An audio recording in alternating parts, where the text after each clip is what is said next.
Hello, hello, ahoy, ahoy, and welcome to episode 25 of Off the Mark. I am your host, Tootie O, and with me, as always, is Miss Meeks Cully. How are you, my dear? Fantastic. How are you doing today, love? I'm doing well. You're looking lovely. Absolutely. Thank you. I love the shirt. Thank you so Somebody much. very special gave it to me. Oh, I love it. I love it. Yeah, that was me, by the way, you guys. And also, yeah, I got the California Patriot going on. If you want to buy one of these, go to Goodwill because that's right. So we have a pretty cool episode for you today. We're kind of going in cash on this one. I kind of on purpose didn't look certain things up because I like when Miss Cully puts things together for me, and it kind of blows me away. I like when you guys get to experience that with me. But today's episode is going to be the way she described it to me was a little bit Manchurian Candidate, which I kind of liked. And we're basically going to compare the administrations between President Donald Trump and former Vice President, Mr. Puppet Joe Biden. So we're going to go in and out, back and forth a little bit about both men, both of the administrations, the differences between them, the comparisons and their characteristics, the hypocrisy behind both administrations, and yeah, we're just going to go from there. Personally speaking, I mean, it's not exactly something that I've been hiding for the last couple of years. In fact, I've been called an asshole several times in the last couple of days. But I, on a personal level, I think Donald Trump is the absolute 100%, hands down. I've said it before, the most constitutionally sound president we've had thus far. I think Joe Biden is scary and creepy, and my inner terrified child is still terrified of somebody like that. I think he's very evil, and I think not only is he evil, but he's absent-minded, and you can be both. I'm sorry, what was that? Sorry, getting ready. Hush you. Sorry. Excuse me, that was mean. Yeah, I think there's a lot to say, about the Biden administration. Given that it hasn't been 100 days yet. It hasn't been 100 days, has it? Yeah. Okay. So with his administration, for me personally, there's a lot of emptiness, and then at the same time, there's a lot of things that he's doing that everybody's wondering. What did you call it the other day? Buyer's remorse, voters remorse. Yeah, voters remorse. The most popular, unpopular president, hands down, of the United States and modern history. So where do you want to go with this? Like, where do you want to start? I mean, I made my 2 cents about both men, but right. I'll let you go. A lot of people have been commenting kind of even on both sides of, basement Biden or hide-in Biden, continuing with that kind of trend from his candidate or from his, campaign into his actual presidency, that they've been seeing a lot. They've been seeing a lot of Kamala Harris and Dr. Jill Biden doing a lot of the appearances and interviews and duties that usually the new president would do. They've been very limiting in Biden's appearances, and all of his, when he does appear, he's usually with Dr. Jill. They're side by side with him, and sometimes she'll even kind of like coach him through his answers or cut him off or like correct and clarify his answers. So he's really needing to kind of be handheld through this. They've been having Kamala Harris making calls to foreign leaders and dignitaries and things like that, which usually would be the president's duty. So, and there's some people even in the administration that are concerned about Biden having like the nuclear codes or, restraining access or whatever with that. So there's definitely some allusions to concerns with his presidency. And we kind of likened it to the Manchurian Candidate, which is a term that's, I don't know if it was an independent term prior to the movies, but there was initially a movie in 1962 with Frank Sinatra as the lead, and then it was remade in 2004 with Denzel Washington, which had a lot more like sci-fi-esque things to it. So like kind of the political story of it got lost, but the basis is still there where is it okay if we watch the trailer for the 62, just kind of set the tone? Surely. I was kind of hoping you would say Denzel one because he's hot, but I'm okay with the original. Always. We can watch both and check. I didn't think to see which was more on point in terms of the topic, but should we try Denzel instead? I have the 62 one pulled up. No, either one is fine. Okay. I love me a tall, dark, and handsome man. That's all. That's all I'm saying. When I sleep, I dream. I don't want to dream.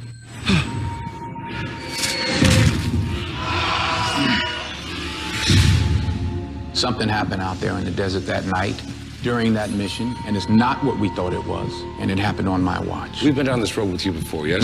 No, sir. Not this road. Congressman Shaw! Sergeant Shaw, you ever dream about Kuwait? Captain Marco! How much do you actually know about your friend? I served under him. He was a good man. That's what the neighbors always say about serial killers. Somebody put an implant inside me. I got a good feeling they put one in you, too. You need to get help, Ben. I'm not crazy, Shaw. Raymond, this is J.B. Johnson of Manchurian Global. We're strong supporters. At a flick of a switch, we can adjust character, change personality. These are not supposed to exist. Raymond Prentice Shaw. Listen. This is a coup. This is rich people funding bad science to put a sleeper in the White House. Among the shareholders in Manchurian Global, you would find former presidents, supposed kings. Yeah, I get it. They're big. They're huge. And you bring me rumors and conjecture. I started with nightmares, rumors, conjectures. That's a giant leap forward. Somebody got into our heads. Neurons got exposed and circuits got rewired. I think you should leave. What are you doing? I gotta find out what's gonna happen, where it's gonna happen. He's delusional. So watch where you going! You swore to me that this was fail-safe, no leaks, no glitches. I will do whatever is necessary to protect my son. We're gonna stop this and take them out. You don't think they factored you in?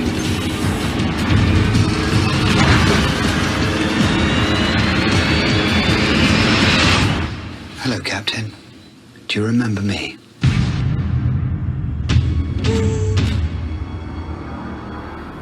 Okay, and such. Okay. So the base. Okay. I ran into a post recently that basically was just somebody driving down the freeway, and you know how they have those electrical signs that say warning, traffic, traffic, 5 minutes of traffic jam. So the sign said, "That's not Joe Biden." That's all it says. Lights. That's not Joe Biden. So that's exactly what this reminded me of. Anyway, please go on. It's not necessarily all the way spelled out in the trailers, but essentially the plot of the movie is, in the older version, it was more of like a shock therapy and like kind of like brain programming conditioning. In the newer version, it's more of an implant and like digital interfacing. But basically there was this crew of, or like squadron of soldiers that were a special unit, and they got this special treatment to be basically programmed as sleepers. So some of them died and don't remember, and then some of them got released out into society, but they all have that programming in them. So if they get a call and get a certain signal or hear a certain word, that they can be triggered into certain actions to play out. So some of them have been programmed as assassins, and one in particular was programmed to become a war hero presidential candidate. And he's the Manchurian Candidate because he, even though he's the public figure of the president, he's not actually the person that's like making the decisions or having the critical thought and processing everything. So it's basically a puppet president that has a shadow administration behind that. So there's been a lot of allusions to that, because there's been concerns where we've seen clips of Biden having folder after folder of executive order passed across his desk, and he's like, what am I signing here? And then just signs it anyways. Or like sometimes there's like blank papers, like or seemingly from the camera angle, I don't know if the lighting or whatever blotted out the print, but there's been real concerns about his cognitive like wherewithal of what he's even doing. So he's kind of the perfect puppet. And depending on how far you follow these things, if you even, like you're mentioning with that road sign, that if you compare pictures of him throughout his political campaign, you'll see very distinct differences in his appearance that is more than just like aging. Like in the olden times, I forget which is which, but like it's either this way or reverse, but in olden times, like his earlobes were detached, and then now they are like attached, and that's not something that changes as you get older. And that's a very bizarre thing to have like our plastic surgery or whatever on, you know. My ears can turn into yours. Mine are mostly. Yeah, you have dangle lobes. Yeah. Yeah, and mine are. Yeah, mine could never be yours, and yours could never be mine. Yeah. I mean, So you there's have things. pretty heavy earrings to even. I've tried. No, just kidding. But there's other things like where like with police profiling, how they'll like try to anticipate what a suspect looks like, and they'll measure the distance from like their nose to their lip and their bottom lip to their chin or things like that. There's different like measurements that even if you did aged or did like makeup or something like that, that those particular measurements won't change ultimately on your face. So if you compare the old pictures of Biden to these ones, it's potentially a different person, and whether it's a clone or a stand-in or whatever. And again, we've talked about, you know, body doubles before and like Saddam Hussein and stuff, but that's not like completely off kilter. And even Trump throughout his campaign, he's like, he looks like a different guy, that Biden, you know, he talks different, he walks different, you know, he looks different. So he's been America's favorite president. No, self-proclaimed. But yeah, so, you know, who knows who this figure even is, but regardless of that, even if he is, you know, the same Biden and whatever reason for his appearance changing, that, yeah, he's clearly not all there. When he has spoken publicly, he's like kind of swaying, or he says, you know, every other word or phrase, and he's sometimes mumbles his words. He accidentally like slipped the N-word in one of his speaking, and so there's been a lot of slip-ups like that. And it's clear that the press and media are doing all that they can. Well, you know, certain press, the left side or whatever, has been doing a lot to either cover it up or justify it, or, you know, redirect the attention still to Trump. So there's been a lot of redirection to that, where it's like, if he's the former president, like, let that lie, let's focus on the future, let's focus on the now. Like, the whole point was that you guys wanted him out, and then like that's all we still hear about supposedly, you know. And they've mentioned that on a lot of news media outlets, that their ratings have dropped tremendously since the inauguration, that on both sides, on Fox and on CNN and everywhere, that their ratings have dropped because they don't have that like storyline necessarily to still tune into. And when they do talk about demonizing Trump or whatever he's up to, that it doesn't have the same pull because the stakes are different or whatever. So yeah, it's concerning that the current president of the free world, and like the impression that we're giving to other countries is that we're appearing very, you know, weak and disorganized, and like the citizens don't care or aren't holding their politicians accountable for and that affects the rest of the world. So, you know, other countries and citizens around the world have every right and to be concerned about how we're allowing our country to be ran. But I don't know, what do you pull from that? What's interesting is that the rest of the world and the previous 4 years actually took a step back and decided that they were going to take the United States and its economy seriously.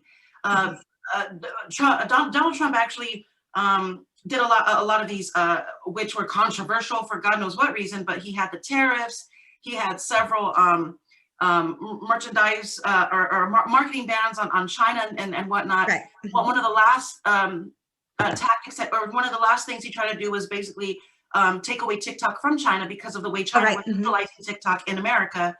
And it obviously was dangerous. I'm not sure if that deal fell through. I heard an American person was supposed to buy the company. I don't know if it actually happened. I kind of feel like I read that once the Biden administration came into play, that entire deal kind of just went out the window, and TikTok is still owned by a Chinese company. Not sure what the deal is there, but I know that fell off the radar. Like they were like, TikTok's really getting like canceled this weekend, and then just, you know, it's still there. Right. Yeah, but the rest of the world, they straddled on to what we were doing in the previous 4 years. Venezuela was looking at us closely because they are in desperate need because they are a communist country. Many other Latino countries, believe it or not, were looking at us and making sure, hey, this man's actually doing what he's supposed to do. God, I hope he continues. I hope he continues. And we didn't see any of that.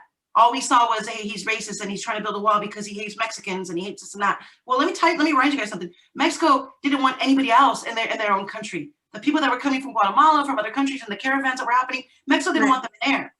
So it wasn't just us. You want to call Mexicans racist against other Latinos, go for it. Because that's basically what you guys said about the American people who supported the wall, and its benefits, and the way it's just been completely erased now in just the last few weeks. Just the last few weeks, the way he brought back the cages, Biden, I'm talking, he brought back the Obama cages, and they called them migrant facilities for children. Right. Rebranding. Right, they rebranded the exact same thing that they supposedly weren't using under Donald. Who built the cages, Joe? Yeah, exactly. Who built the cages, Joe? Exactly. Gosh, it's so funny that the hypocrisy behind everything is making me sweat.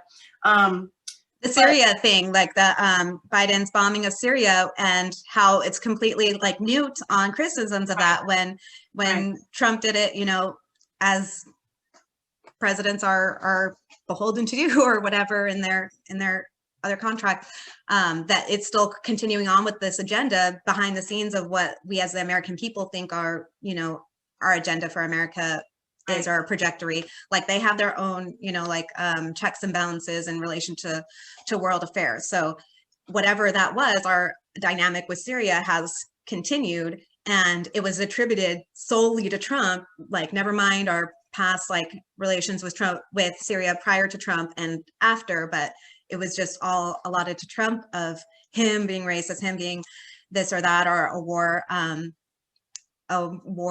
president, obsessed. And then Biden does the same thing, and it's silence, or they justify it, or they gloss over it, or it's just really interesting, the coverage that they've been having of Biden. And like, as I mentioned to you, Trevor Noah even has a segment now on the Daily Show of Joe Biden, the worst president we've ever had that we can remember, in quotations. And they use the whole segment to bring up aspects of his presidency or incidences that he's getting criticized for. And then Trevor Noah makes a joke about it that either dismisses it or turns the blame onto whoever's being offended or critical of Biden's actions, or just making it like, what else is he supposed to do because of this? And it's just turning it to apples and oranges of well, that has nothing to do with, Right. But I remember reading an article where they mentioned 100,000 people, I don't remember what the number was, have died since Biden took office and administration from COVID.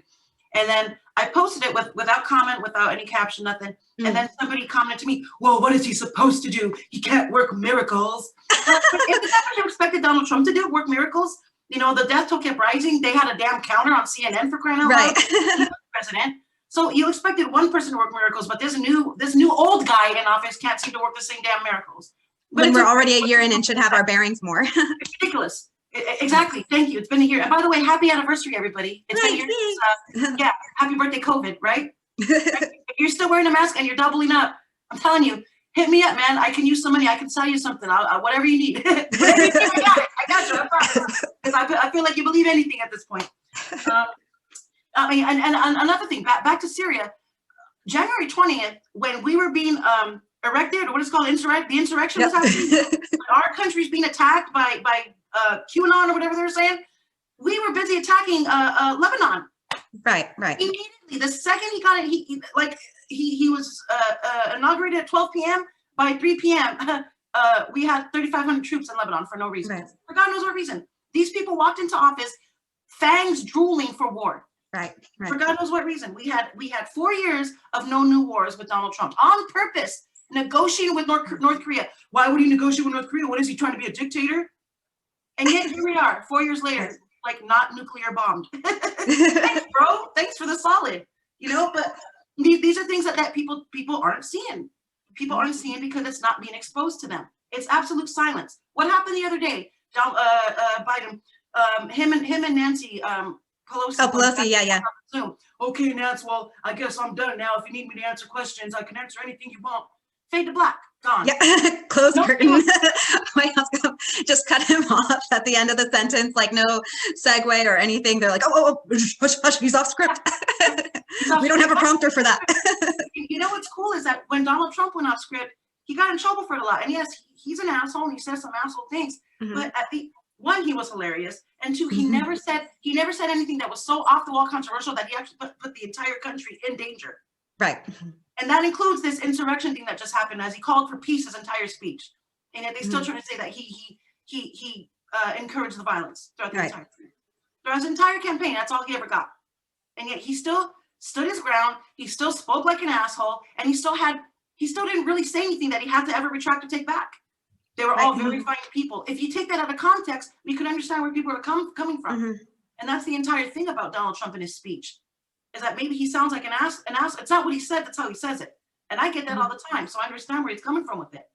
But he personally has never done or said anything that actually has put the American people against the wall, the way Biden has in less than 100 days of being in office. Right.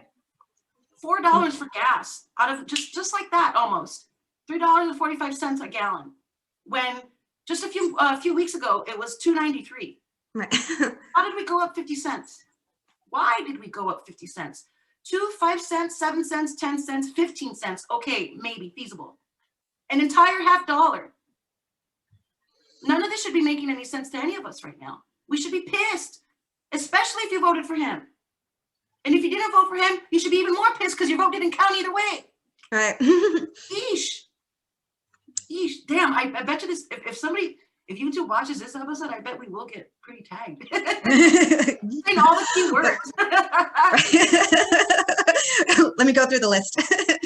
But yeah, it's the voter remorse thing where people are finding themselves in a position now where they stood their ground so much defending a man who's now proving to be the same, if not worse, than the previous presidency. All their criticisms that they attributed to Trump are playing out now with Biden and Harris. And yeah, people are forced to either excuse it or ignore it or, feel neglectful, but it's a hard pill to swallow and to accept and admit that maybe we voted for the wrong guy. Maybe this isn't the best thing. And, and rather than taking action towards that of like, oh, wow, he's, going off the rails, maybe we should rein it in, like impeachment, maybe. I'm sure there's something like impeachable already that he's done. I don't know by fact, but that put it out there. We would definitely have facts if we were able to find that goddamn Hunter Biden laptop. Right.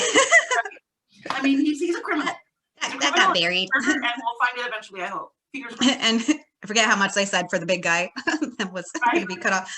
But yeah, it's definitely concerning. And it's sad that now that, people like families were split apart from this last campaign. And now there's this parade of, Trump and Q people having to abdicate their previous thoughts and apologize and all those kinds of things. But then, Biden supporters who were criticizing Trump for the same things that Biden's now doing are just holding their breath or silent, because that's hard to admit, that you're wrong or that you were duped or that politics maybe aren't what we saw, that maybe presidents are selected and not elected, and all those things. That it's a hard pill to swallow, but it's also kind of calling us to,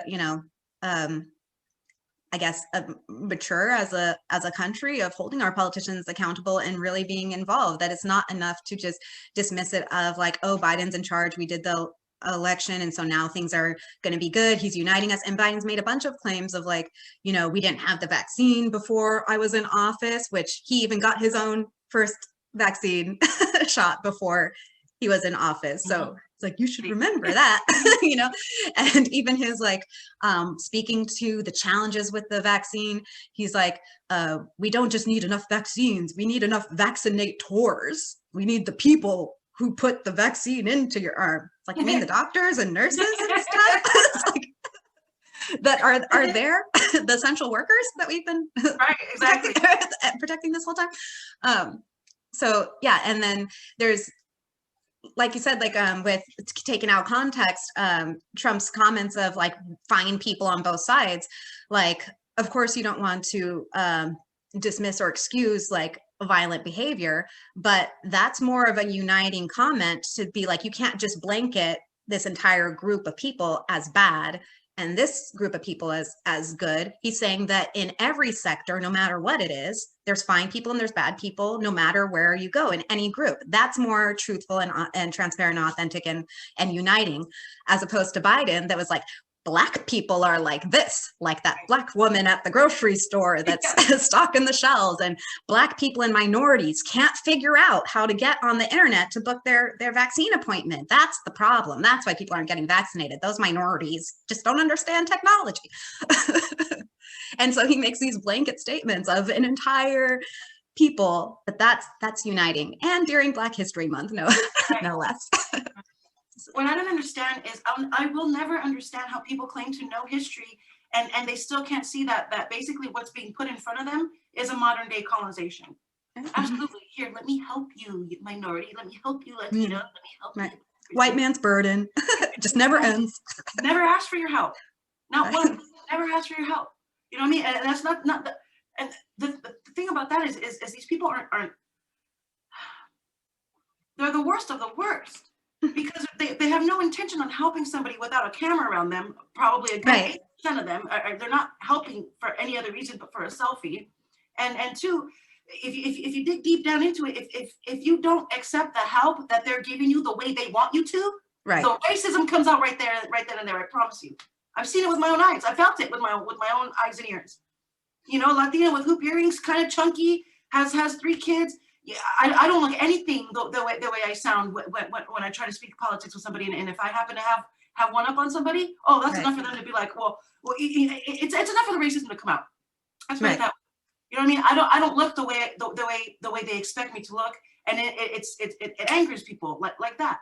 Their Chelsea handler comes out where they're like, I had to tell her what her place should be. Exactly. Like, you're so confused, you minority. You don't understand how oppressed you are. I'll explain it to you. Right. I know you think you sound articulate. Right. Exactly. That's what I get. I know you think you sound articulate. Right. Like, wait a minute, don't use articulate. You know, everybody knows. Everybody that's not white knows that the word articulate only means that you didn't think that I can talk the way I talk. Right. And literally doesn't mean that, but we all know what people are saying. Use that term. And again, I don't mind it if I sound articulate, I sound educated, good, because I worked for that. Right. So good for me. You know, but you know, that being said, like you don't get, I personally never received that until I started to actually admit that I was wrong. Like you said earlier, it's okay to be wrong. Right. I was wrong about Donald Trump for 3 years. Like hardcore wrong, like calling my neighbors racist because they supported him, and ridiculing people and calling people out, and basically kind of what I do now. No, actually, I'm a lot different now. I'm a lot softer now when it comes. As was the style at the time, though. I let them make themselves look stupid, and I just kind of follow along at this point. But I had to come. I had my comeuppance. I had to come up with them like. I apologize. Like I apologize personally, and I apologize publicly. Wow. Hey, I was wrong, man. You know, not just about him, but about the way I approach politics and the way I approach politics towards other people. I was completely wrong, and it's okay to be wrong. It's okay to be scared and understand that. Hey, man, I really got to buckle down and understand my history and understand where America actually really does stand. Understand what the American dream really is. Understand that I don't have to. Agree or support illegals just because I'm a minority. I didn't come here illegally. Why should I support other people? And believe it or not, many people in other countries, especially Latino countries, do not support illegal immigration. Unfortunately, there are those that are desperate enough to want to come down here, and they, but God, you know, everybody needs help. Everybody does need help. There are ways to go about it, and I know plenty of people who've done it the right way, and I know plenty of people who are so desperate that they feel like they don't have a choice but to go about it the wrong way, which is fine. If you make it, you make it. The problem is there's hundreds upon thousands of people that are trying to get over here that don't make it, for one, that make it and end up trafficked, for two, and honestly, that's probably the most dangerous and most important. Is that we got a pervert president in the White House right now that has been shown time and time again on picture, on video, sniffing kids, making kids feel uncomfortable, looking at little girls in the face, and the little girls pulling away from him. You're going to tell me that's okay? Asking them inappropriate things, touching them, or massaging them, like petting their hair. And yet, at the same time, we have hundreds and thousands of kids. We already know sex trafficking has been rampant. In the past summer, in Georgia, in Tennessee, in Texas, in Florida, and in California, we've had at least 32 to 40 people found in each situation, and most of them were minors. Most of them were kids. So sex trafficking is real. Kidnapping is real. It's happening now. And we got somebody in the White House is actually letting it happen. I don't care how you look at it. It's happening because he's letting it happen. He came into the White House not even 100 days in, and we have 3,200 kids inside cages for God knows what reason. Right. Their parents didn't bring them in. And yet somehow they have numbers. They have accountability as to who's in there and how long they've been in there. All of a sudden. So who paid them? Who's paying them to bring these people in? Oh no, we have to help them. You don't understand. These kids are unaccounted for. Why are they unaccounted for? Right. Who are you paying to bring them in? And why are they coming here? These kids they can't work. They're underage. Right. None of it makes any sense. Why are they being sent up here without their families? Exactly. Why are they're being sent. The families aren't sending them. They're being stolen and they're being sent. And that's not theory, if you ask me. The numbers are not balanced. There's way too much bad going on that the numbers cannot possibly be balanced, that parents are just saying, please take my baby. Right. It's not happening. It's not happening that way. Donald Trump put a huge stop to it. The numbers for sex trafficking decreased. The numbers for drug trafficking decreased. It has, and since then it's been going up. I don't have the exact numbers in front of me, but it pissed me off to even read about. Another thing that was recent and was that what was it, 108 or 180 illegal immigrants were released COVID positive on the statute of release deal thingy. So either one, COVID is a joke and it's just a flu, and if you sneeze on somebody and you get sick, but you'll be fine. Which is just like what the flu used to happen. Exactly, thank you. And if you're vulnerable, the flu would have, just as much compromised your health to that extent if you're, immune compromised. Or that's the most blatant, most irresponsible Neanderthal thing you can actually do. Right. And by the way, congratulations to Texas on actually opening up in freedom. And Mississippi. And Mississippi, yay. But that other aspect of it, it doesn't make any sense to me. Whoever released these people into the United States, knowingly positive, well, one, we don't know because we're not getting any answers on that story because that story's kind of just been passed through. I read it on Breitbart and I haven't seen it since. So I haven't really seen it anywhere else, CNN, MSNBC. But, so a lot of people probably don't even know that actually happened. But I do have some questions about that. Right. Definitely deserves to be, accounted for. And again, people are so... I just want to remind you, this isn't an illegal immigrant bash. If you make it here, you make it. Especially if you're willing to work your ass off here. Right. Do what you got to do. But the issue is the numbers that are increasing, the numbers that refuse, that aren't going to go anywhere but up. And yet we're still in a situation where more than half the country's on lockdown, more than half the country is unemployed. And yet we're supposed to provide aid to anybody else that comes into the country. Right. I don't understand how we're going to do that. Who's going to do that? The rich people that leftists seem to think are the enemy? All the rich people who not only are now rich enough to pay $15 minimum wage, but now have to pick up the slack for everybody else who's unemployed through taxes. Leftists, right. What exactly do you expect? What answers do you have? I don't understand why we sit here and we want to call our neighbor this and that and the other thing, myself included. And I apologize for it. But we sit here and we play the blame game on everybody. It's because you don't wear your mask. That's why COVID's still here. That's why we're still locked up. No, honey, it's been a year. Right. Get that out of your head now. It's been a year. Don't blame your neighbor anymore for COVID. You can't do that anymore. Right. Don't blame your neighbor for high taxes and for the economy and for gas and for this and that. And blame Donald Trump. It's been 4 years. It's been 4 years of low gas prices and great economy and an extra $3,500 to $5,000 in your pocket per family. You can look that up. Where are we at now? Where are we at? How are we in a better situation now with Biden? Biden puppet. And so many people are offended by immigration, and it is an issue. And obviously there's displaced people everywhere around the entire world, but illegal immigration is an issue for every, established, first world nation, regardless of where they are. They have the same, concerns and issues in Europe as well. And right. The thing is that when an illegal immigrant does come in, they are in a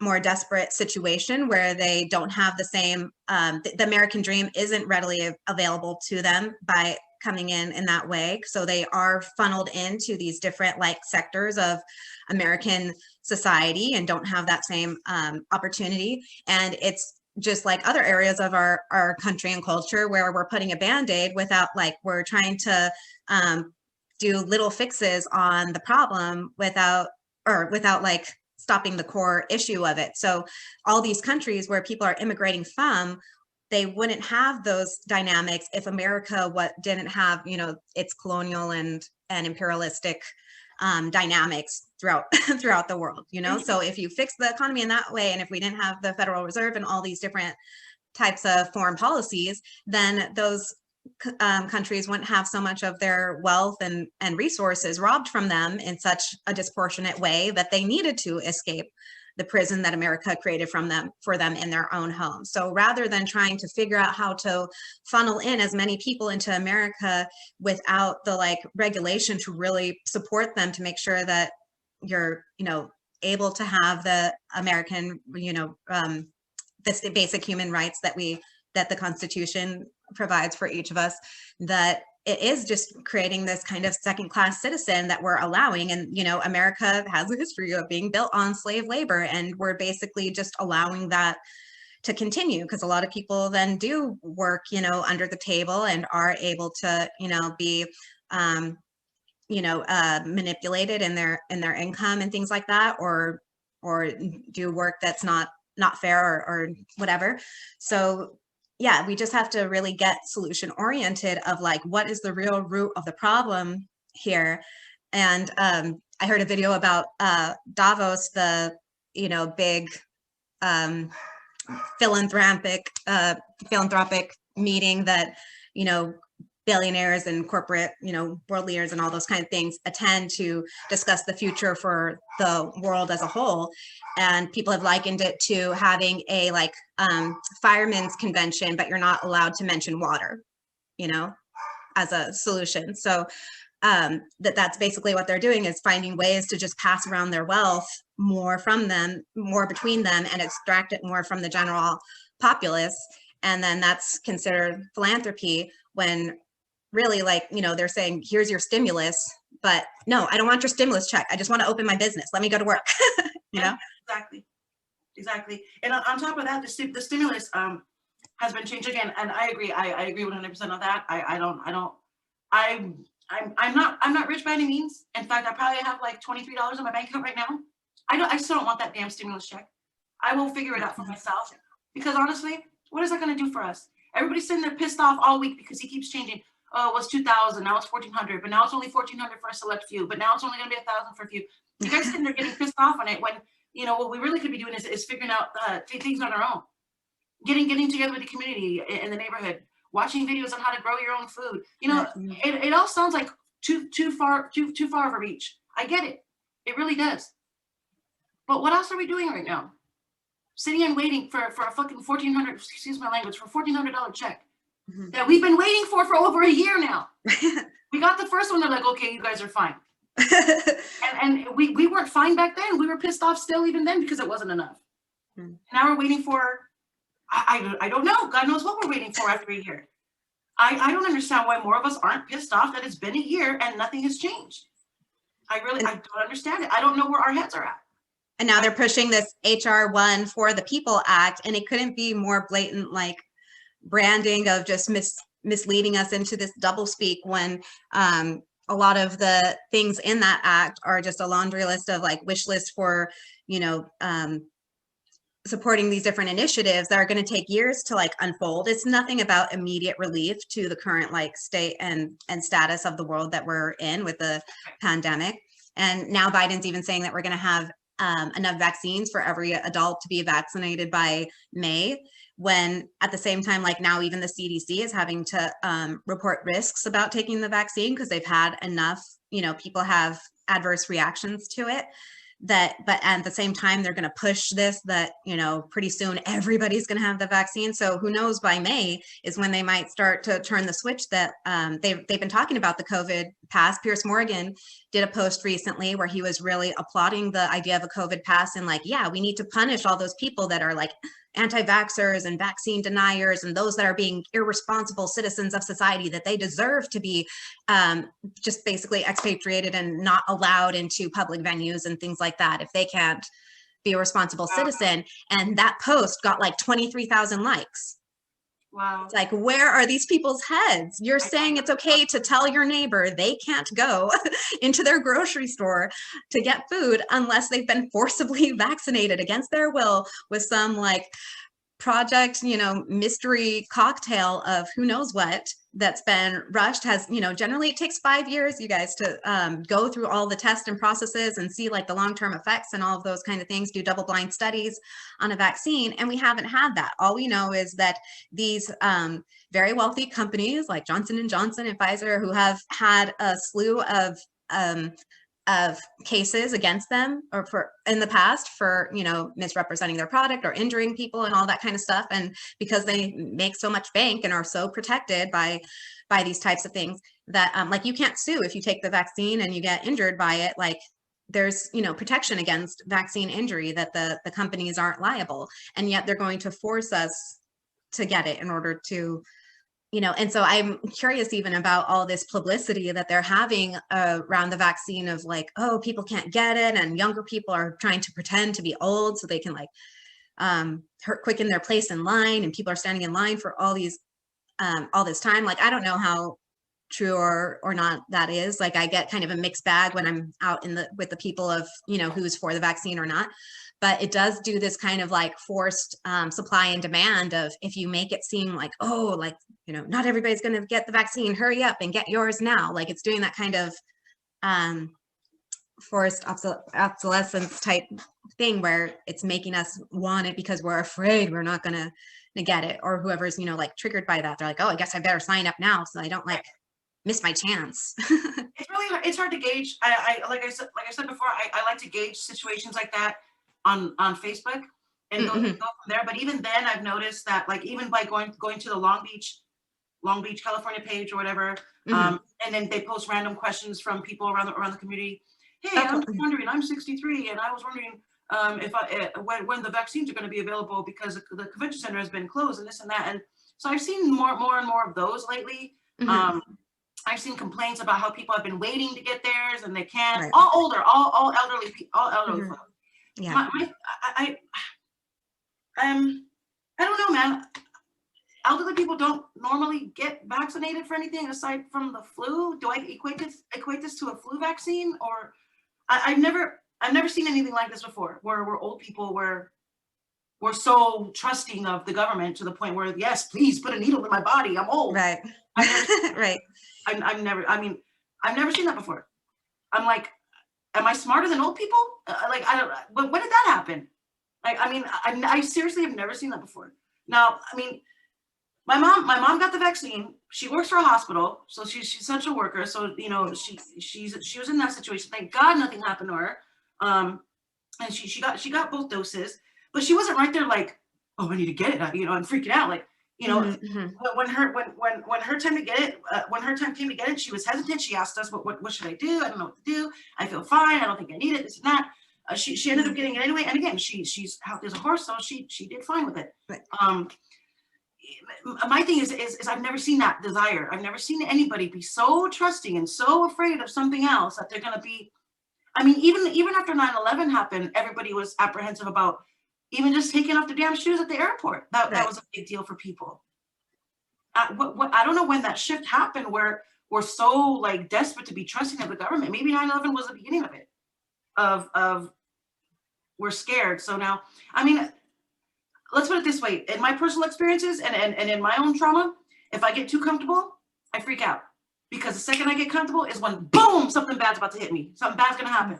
So that's what I feel like maybe 9/11 has done to a lot of the American people.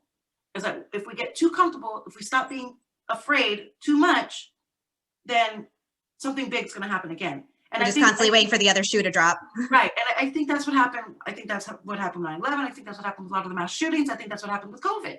And I think COVID was maybe one of the last straws because, again, I've never seen anything like this before. From the push to from the propaganda push to how convinced everybody is that I mean, people are double masking a year later. 2 masks now work. You really think 2 masks really work? A year later, you're still, you haven't died. You're still here. But now, right. Variants, Tootie. Okay, yeah, I guess. Huh? And they're still rushing with all these vaccines, but it's like, well, are the vaccines designed for the variants, or are we just vaccinating people for the old one now? Exactly. Or like, are we creating a new vaccine, or but you already have the last formula, so you got to get out, like all of that stuff. And no one seems to be catching it. That's what I'm telling you. I really think that we are all, as a whole, we have this traumatic idea of what America is. Not just that, but on top of all the woke history that we're learning now, and how that's dividing everybody else. It just seems like we're all we're either on a tightrope, or we're all waiting to teeter-totter one way or another. Right. And the feeling of being comfortable is what we're desperately seeking. And I think maybe that's the big push for people fighting and scrapping and trying to push people out of the way for this vaccine. Again, personally, I don't see it happening. I only see what I see online. Right. And I do see that the elder, there are a lot of people in the geriatric community are scared and desperate for it. I think a lot of people in the more elderly community are feeling like their retirements and basically their third act is getting robbed from them. Like, this is what they worked 50, 60 years for, to have this period of their life and be able to be free. And now they can't go outside their house. So in some ways it feels kind of like the Willy Wonka golden ticket that they're showing everybody, that like, once you get your vaccine, like, I got a COVID vaccine, that then you're like, life will go back to normal. And that's like the key. So it's almost like this kind of Stockholm syndrome type dynamic where people are like whatever I got to do to like get back to my life, whatever's going to make you let me go, I'll do it, because I just want to be free again. But that's, we're sacrificing so much in order to do that. And it is creating like what we're not noticing, especially as they're playing into all these like racial dynamics. And maybe we'll do a separate cast on the whole, like, be less white, all and things like that they've been doing. Thanks, Coke.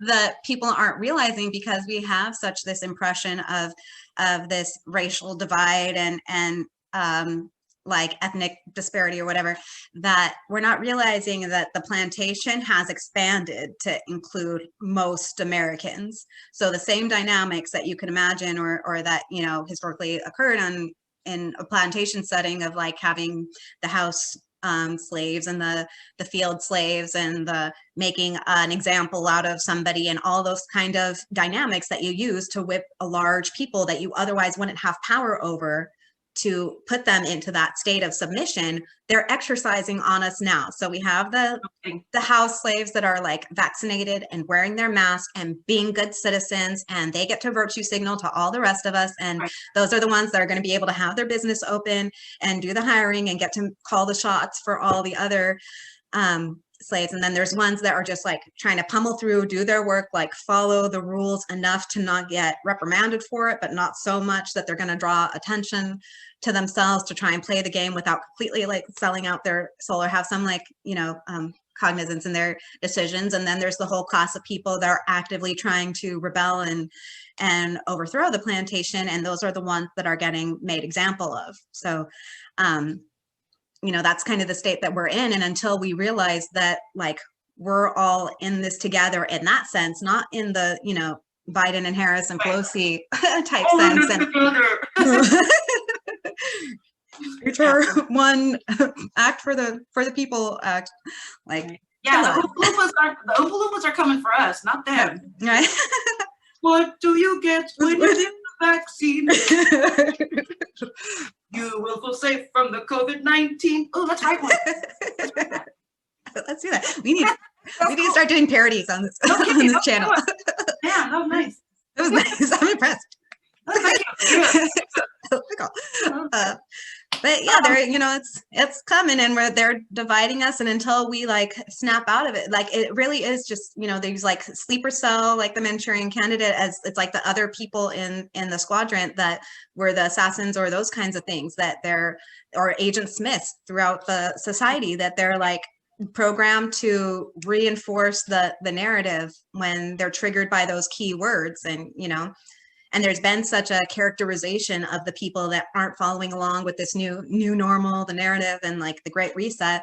And like they're being blatant about the Great Reset. There's so many commercials and talk about it now, like their Build Back Better and all of that. Like it's not a conspiracy. Like, right. Not even close. No. You will own nothing and you will like it.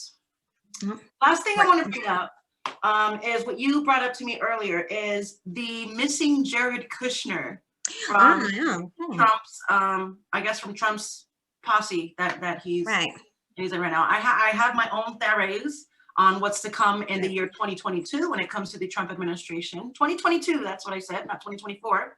But yeah, what do you think? Like, where's the Kush, baby?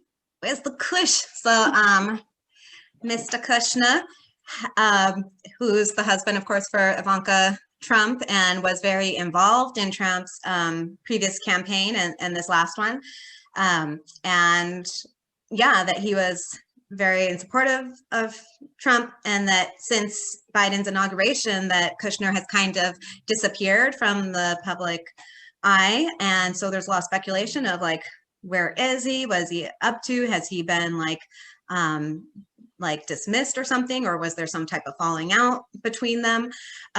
We also didn't touch on the, maybe we'll do another cast about Texas. I know it's been a bit since then, but there's still lessons to be learned from that, and the whole Ted Cruz and CPAC, how that really hinted towards Trump's potential run in 2024, but also there's been talk of Ivanka running and things like that. So who knows if Kushner's, you know, waiting in the wings and laying the groundwork for that, for Trump's next candidacy, or Ivanka's, or Don Jr. too is a potential for that. But yeah, it's interesting. I have concerns about the Kushner because of his owning of the 666 building in New York, I believe it is, where it's like this tall skyscraper that has like no windows and no doors or whatever. And it's like holds some type of like super computer. It probably stretches too. Huh? It probably stretches too, like the 100. It's just a escalator that, or elevator that goes down into the what are the mole people like world brings them up. But yeah, I don't know, he's definitely concerning. He definitely has like those Zionist ties and things, so who knows if he's someone's handler, or if he's, you know, because Trump is out of office now or whatever, that he's off the plate, so Kushner is going to be utilized towards other agendas. Who knows? But it is interesting that they're drawing that to attention, that he's not as involved or associated with Trump right now. That's the whole thing, is that there's no reason for it. We didn't really care about it. Nobody was asking. Where's Jared? It was 4 years he was with Donald Trump. Now, no, I missed it. One thing they didn't bring, I know, right? Was missing. One thing they didn't bring up in the news story is that Jared Kushner's security clearance was taken from him briefly in the 4 years that he was with Donald Trump. And I believe Donald Trump himself personally removed that security clearance from him. It was a big deal back then. I'm gonna have to find the story again if it even matters to you guys. If it does, comment, please let us know. But yeah, he had a security clearance taken from him, which I thought was kind of interesting. And even more interesting is that was the fact that wasn't brought up in the recent Jared Kushner update. Right. The only other thing that I want to bring up on this topic, on the Trump administration and Jared Kushner, is that in 2022, and this is just a theory, and I'm only going to put it out there just in case I'm right. That way I can say, yeah, look what I did. So I have a feeling that Donald Trump or somebody in his administration, Jared Kushner, Ivanka Trump, maybe Don Jr., will run for office and or run for Senate, will get that position, and they will, run for Speaker of the House. They will get that position, and they will then begin impeachment for Joe Biden, and hence whoever the Speaker of the House will become the president for the next following couple of years. Now, I'm not saying it's going to happen. I'm not saying it's going to happen. I'm saying Donald Trump is a chess player, and he's a very good one. And the fact that, and when he's quiet, and when people in his administration are quiet and or go missing, they don't go Clinton missing. They actually go like legit, I'm about to do something, and it's about to like make the world change missing. And that being said, admittedly, 4 years, Donald Trump did accomplish a lot. I I do believe that after he lost the election, I think his focus really more than anything was him bitching and crying about the voter fraud thing, which he had every right to do, because I do believe that there was voter discrepancies that should be looked into. But on the other side of that token, he did leave 74 million people hanging and left us with no answers. He did what he had to do. The insurrection thing happened, and then yes, granted, he was deliberately erased from social media and this and that. But you know, it's really hard to say. I personally was a little bit like, damn, like, so what now? Like Forrest Gump. Remember when he's running and then I'm tired, I want to go home. Yeah. All those people behind him. And he's like, well, what the hell are we gonna do now? Oh, that's great. Forced you to follow him, right? Nobody forced you to, like, you know what I mean? So I have to take my comeuppance for what they are. But that's personally how I feel about him as of right now. But I do believe that he's not done. I don't think him or people in that administration are done pulling strings as far as the American people are concerned. I do very much believe that there are good people still trying to pull things for our benefit. I don't believe that they are in the current administration. I do believe that, and hopefully the next 2 years we'll get better answers as to where our future lies, and hopefully it doesn't lie in the hands of socialists. We'll see. There's certainly some things going to unfold over the next 2 years. Whether, you know, it's interesting that you mentioned the Speaker of the House thing, because Pelosi was mentioning that even as there was concern about the voter fraud, or before then, they were even trying to impeach him, and she was saying that she could very well become president because they were going to get rid of Trump. So, so they've already like reintroduced that into like the general American like awareness that the Speaker, you know, can become president. And yeah, it's just, there's potential with Biden that they anticipate what's going to happen with him. When the election first got called, if you searched for who was the winner of the election, it said Kamala Harris in the Google search, and that quickly got changed within a couple hours, but people, you know, recorded it. Or if you asked Siri who is the president, it would say Kamala Harris, born in her birthday and stuff like that. So there's certainly an intentions towards that, especially since she's already kind of acting as president now, aside from the executive orders. But, you know, Biden hasn't done an outright press conference, and which is unheard of this far into a president's, you know, administration. And yeah, so who knows if he'll be in office by 2022 or not, or if Harris will be president by then. So there's a lot of, you know, up in the air that could potentially unfold. And there's been criticism. Even March 4th was supposed to be a day that was the initial inauguration day many years ago. So a lot of the Q circles believe that that was going to be the day that Trump was going to re-announce that he was president, and that was going to be the official inauguration and stuff like that. And so they were suspect of another insurrection that day. And, you know, fortunately that didn't occur. But there's, you know, it's interesting that we're getting these little history lessons and re-familiarizing us with the dynamics of our country, but in this kind of, I don't know, like comedic, like, I don't know, reality show kind of way, where it's like, who doesn't get the rose this week and is like asked to leave the island or whatever. But it's interesting that they are keeping Trump so much in the, like, they're not letting him disappear entirely. And since the impeachment thing didn't work, now they're getting on him, where he's getting tried for election fraud, that his accusing of the voter fraud was itself an election fraud and had implications. So his, like, he said he needed a certain amount of votes for Georgia, is the recording that they're like primarily That's all they're basing going with. It's so funny how he had that exact number, though, if you ask me. Like, I need 1,843 votes, whatever the number was. 11,780. It almost seems like why would he choose that number? Oh, it's probably because he probably has evidence that number is what's missing from the voter register or whatnot. It just, the way he was saying it, again, it's not what you say, it's how you say it. And he was being an asshole. I'm looking for 11,000. Like, well, what do you mean? He's obviously, you know what he's saying. You know why he's looking for them. He's not looking for you to pull votes out of your ass. You know what he's saying, you idiot. You know, everybody knows what he's saying. It's, we pick and choose what we want. And honestly, that's it's elitist, it's narcissistic, and it's gaslighting at its best. Mm-hmm. If you've ever been in a toxic relationship, and unfortunately I can guarantee that most of us have, we've all seen these patterns personally. Right. It's unfortunate that we can see them publicly, but we've all been there. We've all seen them. You know, so yeah, good stuff. Any closing thoughts, my dear?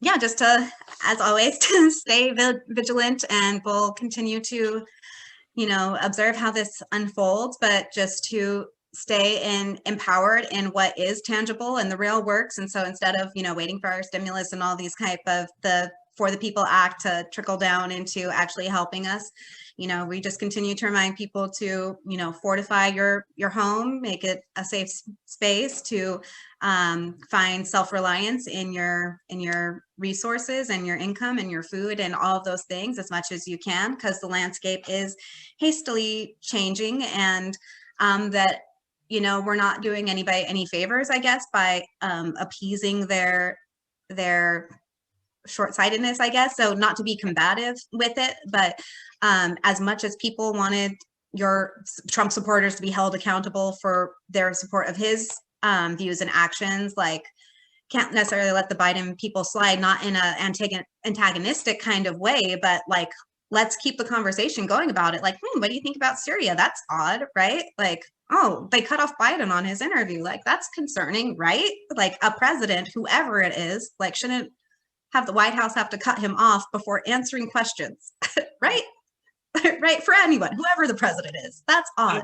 So we just need to meet people on that middle ground of like true common sense, of like getting real honest and authentic, and what's real are the people and the relationships that you have, the resources, the real tangible assets that you can touch and hold that are in your possession, not the digital assets of Bitcoin and stuff like that that can be turned off if you don't get your COVID pass or whatever, so buy silver and arms, and that, learn to grow your own food. We've been studying up on that and been working on our own home garden, so we might have a cast on that as well, because we definitely want to be informative. We're not just here to complain or point fingers or anything like that. We're definitely wanting to be solution oriented and just inviting everybody to, save America. Let's do this. We got this. We got this.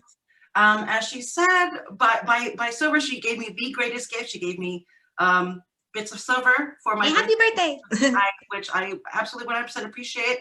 There's not much to be said about it, except you will not regret buying silver as opposed to going digital. So yes, do what you got to do with your Bitcoin as long as it's there. But just so you know, as Miss Kelly said, it's digital. It can go away like that. Just a warning.